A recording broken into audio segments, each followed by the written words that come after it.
if you're drafting out of the number 3 hole this year, maybe you had some questions. And maybe one of them's already been answered, with the question being, should I draft Christian McCaffrey?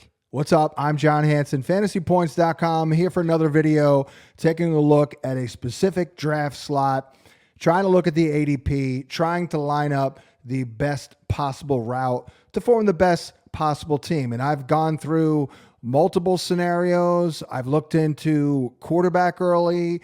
I've looked into, of course, the real question, which is, if you're drafting at the number 3 spot, do you go with a wide receiver or do you go with a running back? Once again, I always find that your best chance to get the best answer or make the right choice in round 1 is to try your best to figure out who the best options will be for you in round number 2.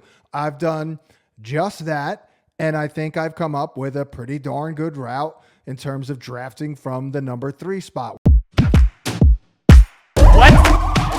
What? Why are you shaking your head? You're welcome.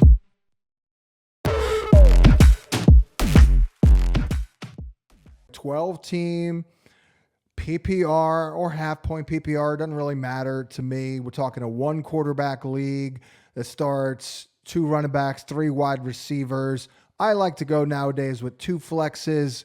Forget about kickers, defenses. We're over that. At least I am. So let's get into it here, and we'll do it by sharing a screen, and I will kind of go through a mock draft here using the website Sleeper. So shout out to those people.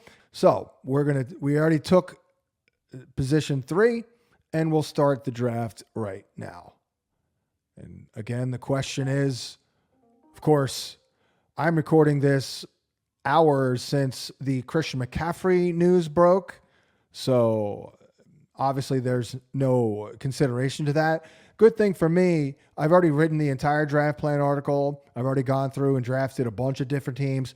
Didn't consider Christian McCaffrey because I'm an ageist. I'm worried about injury. I've been saying it all year long, and here we go. And it's not just a little calf strain.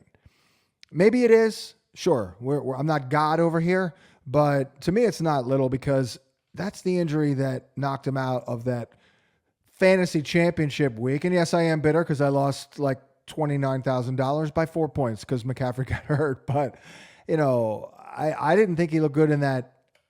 By the way, I didn't think he looked good. Oh, I'm on the clock, so time to draft. We're going to go Tyreek here. Boom. Thank God I just made that. We're talking way too much about McCaffrey. He does go off the board number 1. But long story short, the plan was to go wide receiver there because, believe it or not, Derrick Henry, I feel pretty good about Derrick Henry in round number 2. So that's why I was inclined to go wide receiver with Tyreek, and that's exactly what I did. And here we go. And how about this? Now, I feel better about Saquon Barkley compared to Derrick Henry. I'll be clear about that. And Barkley's on the board, so that's a no-brainer. That is my anchor running back here. I think that's the play if you're drafting at 3, basically, or the very top of round number 1. So I'm on the clock again. Now I've got my anchor running back and my anchor wide receiver. So I like the balance. It's typically the way I roll. I could go Kelsey here. It would be a pretty interesting pick, actually. Maybe it is the pick. The other pick I would consider would be Deebo Samuel, but I'm taking him, about 7 picks before his ADP, whereas Kelsey is after his ADP. Boy, this is a tough one here. I didn't do it in the article, so I'll stay patient because Kelsey is getting up there. And I think there's a reason we're dropping him these days into the 3rd round. So I'm going to kind of play it safe, and I'm going to go with Deebo Samuel. I believe that's what I did in the article as well, as I kind of go through my draft plan and my players that I'm targeting. By the way, you'll get a good glimpse of it here because I cannot help but draft players that I'm personally targeting. So here we are heading toward our 4th round pick with Tyreek, Deebo Samuel, and Saquon Barkley. So we take a look up here. I am inclined to get a powerful wide receiver trio. I'm not that into Mark Andrews this year. We've got Mixon, Kamara, not into really anyone here except for this guy, Skinny Batman. I love DeVonta Smith. I have given him mad love from the beginning, ranking him over his ADP on the regular. Just missed Kenneth Walker. That would have been nice. Do I get a crack at my guy, James Cook? I highly doubt it. Yeah, Kamara, I'm not doing that. Tank Dell, I don't love. Yeah. See, this would be one of those scenarios where I feel quote unquote stuck because I don't really love any of the options. I've already taken 3 wideouts. Now, granted, we can start 4 or 5 technically. So I'm going to go with the guy that I'm very high on. That's George Pickens. Kyle Pitts was also very tempting right there. Even Anthony Richardson was a little tempting, but played it safe, played it steady here. So I am good to go at wide receiver. And the reason I hold off on quarterback and tight end is because, simply put, as I get sniped right here with Evan Ingram going right in front of me, they are the easiest positions to fill high-end players with later on in the draft. To wit, Team 4 right in front of me here in round number 6 just took Evan Ingram in front of me. So let me take a look at my best option. See, it's time to go with your second running back, and I'm very high on Rhamondre this year as a pick. So now I'm accumulating some serious balance right now, and I think I'm maybe holding off really on the quarterback because I would kind of, I think it's time to get my QB. I think I'm good at wide receiver, honestly. And now with a second back in hand and tow, I'm ready for my quarterback. So let me go and get my guy, Jordan Love, who I do like better than Dak Prescott and Kyler Murray. So now, again, I'm hoping for Jake Ferguson. I'll probably get him in round number 8. He is, I think, among all the tight ends being drafted as starters, he's my favorite. And he went right in front of me. Do not fear. I do have a tight end 1 in my back pocket that I'll literally take in the last round. That, of course, being Tyler Conklin. That was a buzzkill.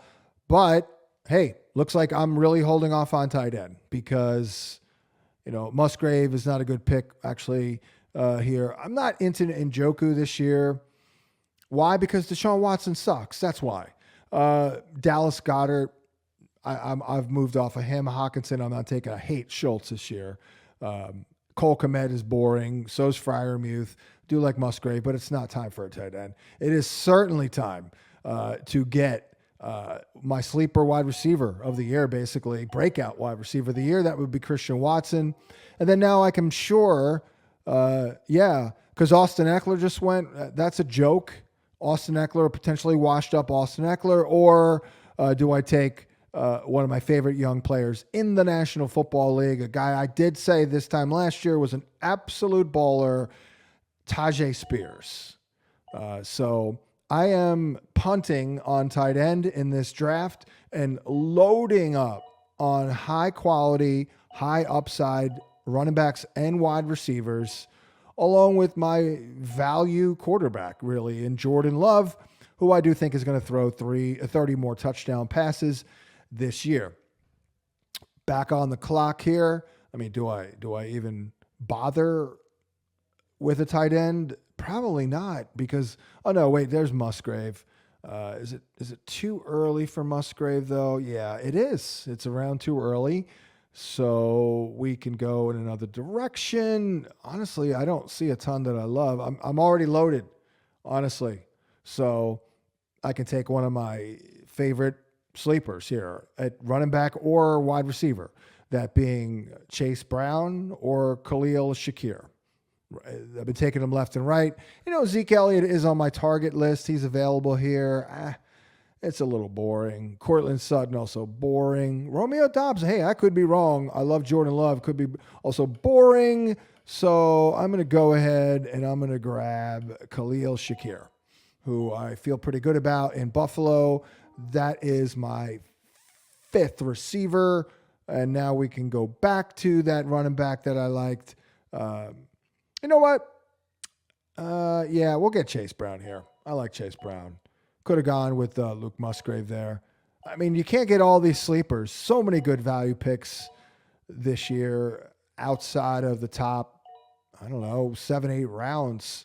Look at the guys I'm just already taking. Watson, 10th pick of 8th round. Spears, Shakir, Brown, Chase Brown, great dude, jacked up. Interviewed him at the Combine. Talked about being a bell cow over in Illinois. They needed him to be, and he was. Dude was jacked up. I couldn't believe it. So maybe he's going to handle a lot more of the workload than people think.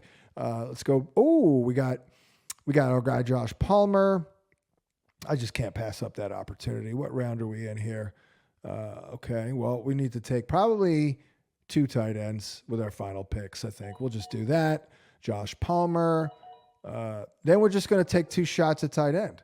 And we're not going to do it with Taysom Hill because I can't stand Taysom Hill. So I will get my guy, Tyler Conklin. And, boy, I mean, Kate Otton's all right. I'm just going to go most likely. Maybe Chiggy. Maybe I should go Chiggy. Doesn't really matter. This team's already great, and it's going to kick ass. Hunter Henry is boring. Yeah, let's go Chiggy. Just for the hell of it, with DeAndre Hopkins dealing with some issues here. And here's another one down for the count potentially. All right, well, let's take a look at Team Gurific here out of the number 3 hole. Starting lineup, let's call it. Jordan Love, Saquon Barkley, Rhamondre Stevenson, Tyreek Hill, Deebo Samuel, DeVonta Smith, a.k.a. Skinny Batman. In the flex, we've got George Pickens and either Christian Watson or Tyjae Spears. And our tight end, granted, you could call it a weak spot. I'm going to be rolling with Tyler Conklin from day one. I think that Tyler Conklin will be the second option in the passing game, excluding Breece Hall, for Aaron Rodgers, who will love Conklin's sneaky athleticism, reliable hands and route running, and overall dependability. That has been a thing even dating back to last year in training camp. So let's take a quick look at some of these other teams to see, well, maybe the computer did better than me. Well, Team 1 took Christian McCaffrey at 1. Probably not a great move that would be replicated by a human being here on August 6th, the day I'm recording this video and the day that the news of CMC's calf injury broke. But certainly stronger running back with CMC, Etienne, and Henry. And then you get a high-end tight end and quarterback in Andrews and Stroud, but you pay a price. Godwin, I do like. Worthy, Coleman, Gabe Davis, Quentin Johnson. That's horrible. That is a terrible receiving core. Team 2. Not bad. You go 3 straight wideouts with Lamb, Ayuk, and Collins. You get Mixon, Walker, not bad. Dak, not bad. Pollard, okay. Njoku, Eckler, Dobbs, Lockett. It was boring. I'm sorry. Stafford, Sinot, boring. Team 3 is mine. That's not boring. Team 4, Jefferson, Olave, Jacobs, Metcalf, Kamara, Ingram, Rice, Javonte, Purdy, Corum, Judy, Downs, Mayfield. It's all right. It's okay. I don't love it. I don't love Jacobs this year. I don't love Kamara. Not that into Metcalf. I do like some of those other players like Rice and Javonte. I do like Corum. Do not like Judy anymore. Team 5, they get Breece Hall, Josh Allen, Waddle, Cook. That's pretty solid, although they do fall off a little bit at wide receiver. Your top wideouts are Waddle, Dell, and Reed. Let's compare that to Team Gurific. Hill, Samuel, and DeVonta Smith. I mean, granted, this team's got Josh Allen, a quarterback, and I have only Jordan Love, but it's comparable. I think mine's a little bit better. Team 6, Jamar Chase, Devon Achane, Hurts. So you go quarterback early and tight end early, you're going to pay a little bit of a price. Flowers, McLaurin, Addison, that's not bad, but running back is just light. Achane, Benson, come on. Kendre Miller, Ty Chandler, no. Team 7, Bijan, Drake London, DJ Moore, McBride, Cooper, Odunze. Not bad. Odunze overpriced. Zamir White is not a horrible RB2 in the 7th. Kyler, okay, this is okay team. Little Jalen Warren, Jaden Daniels, Jerome Ford. It's not bad, not bad. Still like mine more. Team 8, Amon-Ra, Jonathan Taylor, Diggs, Pittman, Pittsburgh, not bad. Ridley, McConkey, Singletary, Goff, Hubbard, Freiermuth. Gets a little boring at the end there, but not bad. Team 9, A.J. Brown, Kyron Williams, and Kelsey Lamar. It's a weird mixture. Kirk, Montgomery, Mostert, Hopkins, Goddard, no. Tua, no. Myers, no, that team stinks. Team 10, Puka, Laporta, it's an overpay. Mike Evans, Cup, Allen, oh my God, it's the all Geritol team, no way. James Conner, Nick Chubb, no. Team 11, Jahmyr Gibbs, Garrett Wilson, Pacheco, Rashad White, Richardson, Jones, and Najee, not bad. Jameson, AD Mitchell, yeah, average. One of the better ones, but not great. And then Team 12, Adams, Harrison, Neighbors, Mahomes, Kittle. Where the hell are the running backs? Higgins, Deontay, Jonathan Brooks, Brian Robinson, Zach Charbonnet. That's not going to cut it. Nope. Watson stinks. Yeah, once again, I would have to submit. And yes, I'm biased because, well, I'm me. But I think Team Gorific, Team 3 is the best team. And I think I mapped out a pretty good way for you to draft out of the 3-hole. Go wide receiver. Hope for a very viable anchor running back, like at worst Derrick Henry or Barkley or ETN. Then you hit right back at wide receiver, as I did with Deebo, DeVonta Smith, and Pickens. Mix in a running back there in the 4th, 5th, 6th round, not to go too top heavy. Get Rhamondre. Jordan Love, I held off on quarterback a little bit, really held off on tight end. So I was able to get 2 great picks in rounds 8 and 9, and that being Christian Watson and Spears. Not to mention Shakir and Chase Brown, also good value / breakouts. And I also like Palmer and Conklin. So again, I would submit this is a good path. I'm not saying hold off until the 13th round to draft your tight end, but I am saying if you have to do that, at least we got our guy, Tyler Conklin. That's it. Thank you for watching. Make sure you like and subscribe as always, and we appreciate all the good comments. Help us out, help us grow on YouTube. And certainly check out fantasypoints.com/plans. Find the plan that's right for you. Fantasy Points data is taken over. We've got a great community that we're building here. Our guys, Scott Barrett, Graham Barfield, Joe Dolan, Tom Browley, everybody killing it. Brett Whitefield, Chris Wecht, everybody killing it. So hop aboard this thing. It is a rocket ship, and we'll catch you next time here at fantasypoints.com.